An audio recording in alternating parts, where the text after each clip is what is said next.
You are listening to the Scars and Guitars podcast. My name is Andrew Mackay-Smith, and this is my conversation with the outstanding hip-hop artist from Perth in Western Australia, Reams.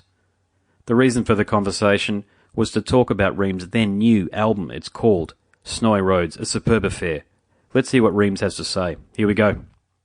Reams, the press release that I received states that your new album, Snowy Roads, is a stringy, modern bass boom bap classic salted with lyrics perfectly structured into a story describing the life and times of an addict while throwing subtle vibes to pick yourself up and get moving in life. Does that about sum things up, and what else can you tell us about the album? Yeah, that sums everything up. I've get to this point where I've developed my own style that stands out from a lot of other people. My distinctive style, I'd say. Working with the melodies and all that type of stuff. Just stands out. That's what it's all about. Sort of sound like everyone else. Yeah, sweet. And look, I couldn't help but notice that addiction is a theme or a narrative through the album. Can you expand on that? Yes, it is. Struggled most of my life with addictions. Like many other people, many can relate. I've realised the song I've released is, people can relate. There's got lots of views, lots of feedback. So it's good to know there's other people out there that I can connect with and help through my songs, songwriting, Yeah, absolutely. And look, you have a wonderful video for the track People, and if ever the West Australian Tourism Bureau needed a setting to promote the vast and beautiful state that you're from, mate, you nailed it in that video. What's the pinnacle. Yeah, mate. What's the video all about? People. Yeah, the video to People. What's that all about? That's all just basically explaining how growing up, with certain people groups, everyone goes separate ways and does their own thing. As you get older, you start to lose those groups of people, and people, times don't change what the people do. Basically, it's the entire chorus. So yeah, it's a great choral refrain, that one right there. It gets stuck in your head. Yeah, exactly. That was the aim. I think they got that. A lot of people say it's stuck in their heads. Always singing it back to me, even my little nieces. Sweet, yeah. So, mate, I had a chance to chat to I've had a chat to a few Western Australian artists, which has been wonderful because up until about 2 weeks ago, I hadn't interviewed one. So, in that time, I've interviewed half a dozen or so, and there's so many of you, mate, that I'm looking forward to talking to more. But one of the ones that stood out to me, I was talking to Marksman Lloyd, and I asked him how Perth had influenced his music. So I'll ask you the same question, mate. How has Perth and, by extension, Western Australia identifiably influenced your work? I came here from England when I was about 10 years old, moved over, grew up listening to all the Draft and Downside, all like the underground Perth hip-hop type stuff, and just struck me straight away, influenced me. Things I was doing as I was growing up, just basically pushed me into that direction. And I started rapping, just writing down, recording my own songs, and it influenced me a lot, 100%. Especially, there's so many different styles, and there's so much to explore, so much structure, different melodies, and everything like that. That's what I love about it. Sweet. And look, you mentioned this, and it was a question that I was going to ask you. You were born in the UK, mate, so tell us about your journey to Perth. So I was born in Portsmouth, UK, which is like a naval base area.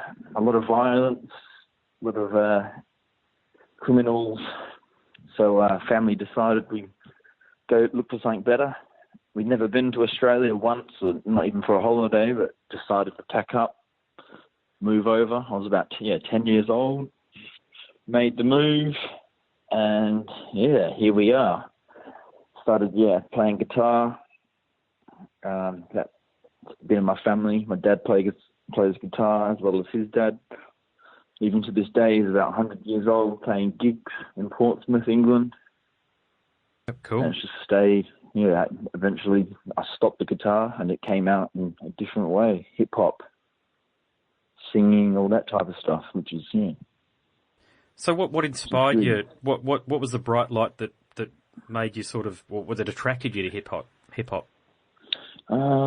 the dark side of things, you know. As I said, the addiction side of things, and it's an easy way to let your anger out.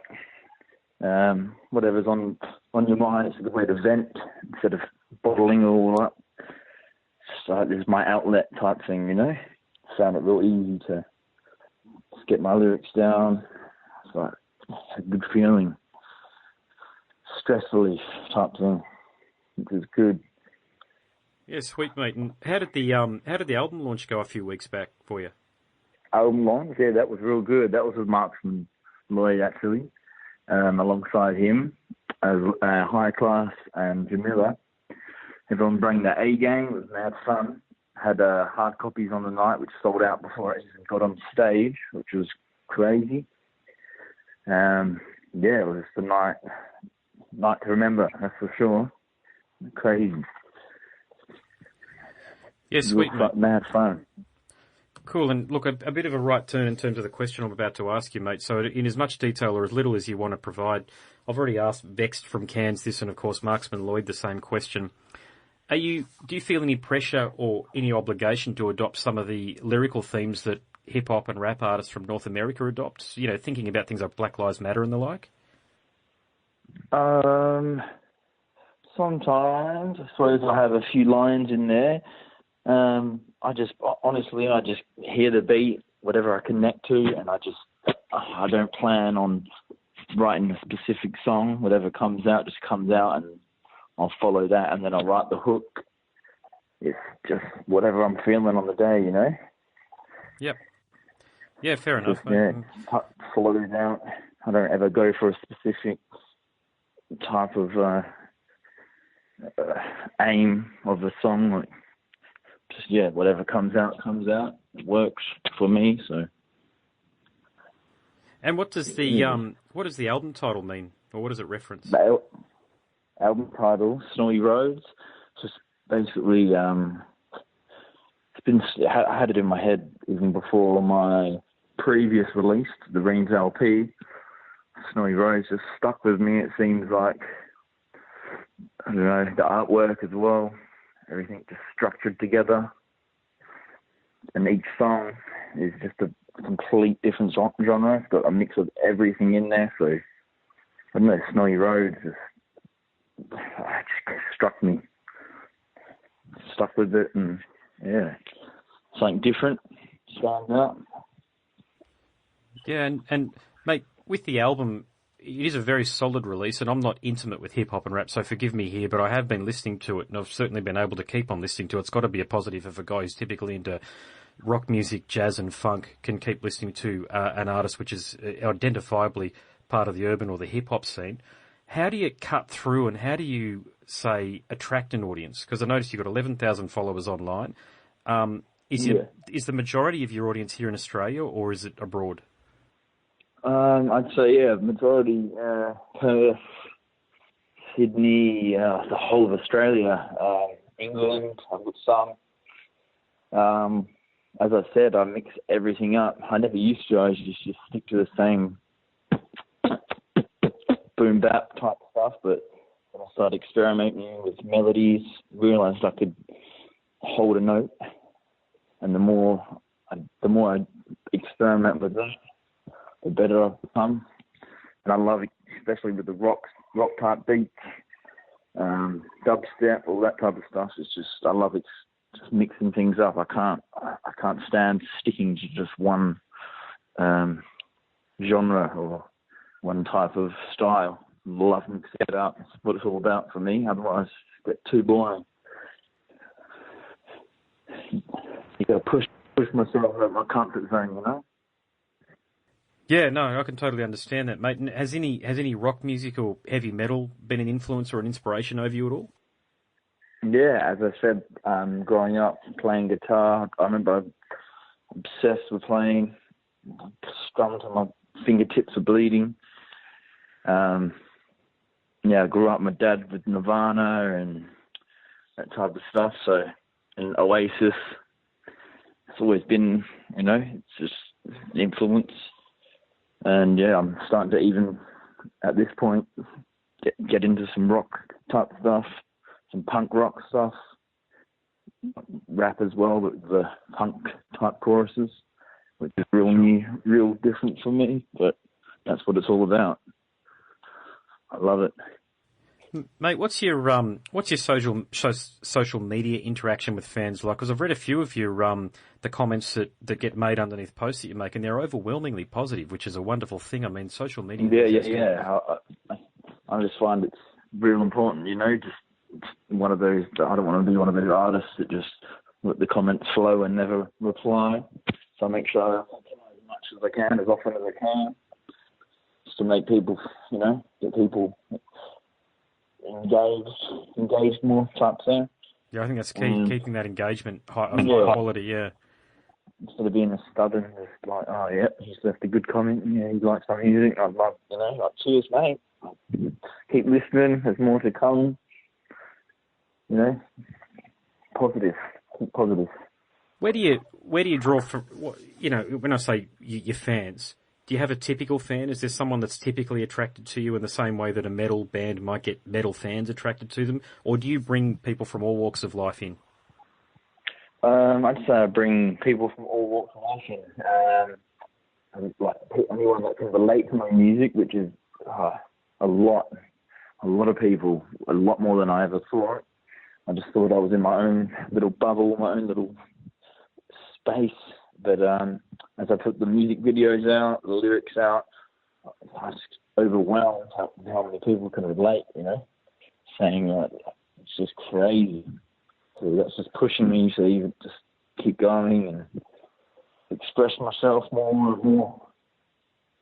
Just, So I love it. One of the things that I think is really important is you give people an opportunity to support you. And I think your T-shirt is one of the best T-shirts that I think has been offered by an Australian artist, with the snake on the back of it there. Is that a design? Sorry? Is that a design that you've come up with? With my label, Showboy Music, they came up with the design. And as soon as I saw it, I was like, yes, perfect. Stands out, something different. You wouldn't expect it to be hip-hop if you've seen it, Could be anything, any genre. Which is cool. Yeah, no, agreed, man. Same with the album artwork as well, which I had made by a German guy, drawn by hand. So just all, you'd never pick. You'd look at the album and you wouldn't have a clue what type of music, which is what was my aim. No, you're right. Put it Spot in, on. have a listen, So I'm looking at the album cover now, mate. That looks like a photo, but that's actually been drawn by hand. Yeah, drawn by hand, like the pencil, and then a bit of colour added to it on digitally. And I fell in love with it straight away. It's easy, just it's not too out there. Just nice and snowy road, calm. Yeah, mate, what about the promotional trail? Have you got some shows coming up over in Queensland and the eastern states to help raise awareness about the excellent release? 2018, what's planned? I have my lips sealed. I've been told to keep my lips sealed and not reveal anything yet, but there's big things happening. But for people that want to know, just make sure they stay on the Facebook page, which is facebook.com/Reams1. And as long as they're on that, they'll keep in the loop with what's going on and what I've got for the future. Okay, mate. Yeah, no, that's great. And, that more or less, that was more or less going to be my final question. How do people keep in touch with you? So you mentioned the Facebook page, but are you available on Instagram and Twitter as well and any other social media platforms? I've got the Instagram, I've got the iTunes, also Bandcamp, where you can get the hard copies of the album, the T-shirt, just everywhere. I've got Instagram is at Reamsy with a double Y in the end. Someone else has taken that, as usual. Yeah. I'm absolutely everywhere. Google Play, Spotify. It's too many to even think about. Everywhere. Well, mate, that's it. Yeah, that's awesome. No, you do. You're right. You bloody do have to be everywhere these days because, as I say, depending even on the device you're on, will depend on the quality of the application that you're using. So, say for example, you can't obviously use Apple Music on an Android device. I think you can. God, I was about to say you can't, but I think you can use Apple Music on it. My point's redundant. Never mind. The point is... Yeah, but there's so many... Yeah, I know what you mean. There's so many different apps and certain things don't work with certain... Yeah, there's a lot... It gets confusing. It's all media type stuff. Well, mate, that's it from me. Is there anything else you'd like to share with the listeners? I'd just like to say, everybody that's supporting, thank you very much. And don't let it slip. Keep listening because there's plenty more to come and plenty of good stuff on its way. And a lot of big things to be announced for 2018.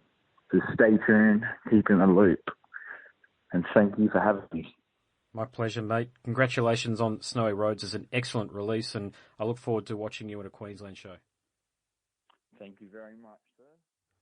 My name is Andrew Mackay-Smith, and you are listening to the Scars and Guitars podcast. That was my conversation with the hip-hop artist from Perth, Western Australia, named Reams. Thanks so much for listening.